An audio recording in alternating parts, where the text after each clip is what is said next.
Hi mga mi! Andito na naman, anak na mong utang, nakapunta ng Hong Kong, nagpunot ng puwet, at tagadakot ng do.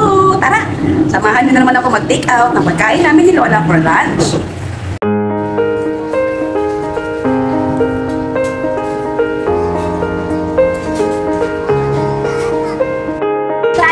Koy?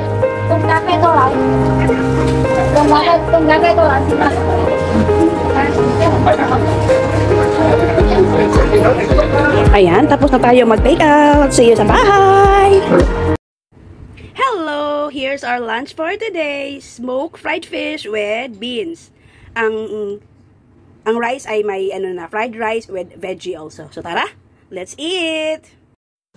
Hello! Magandang buhay! Maulan na araw dito sa Hong Kong. Good afternoon! So hi!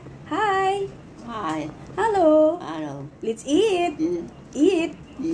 Ayan. Grumpy siya for today's video. Pabayaan na lang natin ha. Maaga siyang nagising, hindi na siya nakatulog. So sa akin na akong pinagbubuntungan niya.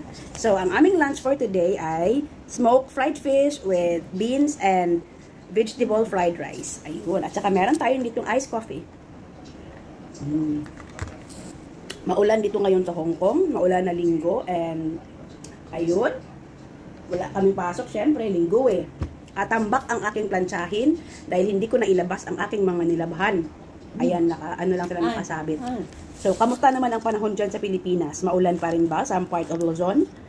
Dahil dito, maulan pa rin since Huwebes nang nagbagyo hanggang ngayon ay maulan pa rin siya. Kagahapon ay medyo umaraw, maganda ang araw kahapon. Sumikat yung araw kahapon. Ngayon, simula kagabi ay umuulan siya. Hindi naman siya continuous na ulan. Putol-putol yung ulan niya. Ayun. And, kumain na ba ang all? Kami ay kakain pa lang. So, magpapaalam na muna ako and kakain na muna kami ng smoked fried fish. So, paalam. Ingat po lagi. Pa-like po ako. Thank you. Bye. Bye-bye. Bye-bye. Bye-bye. Bye-bye. Bye-bye. See you See you tomorrow morning.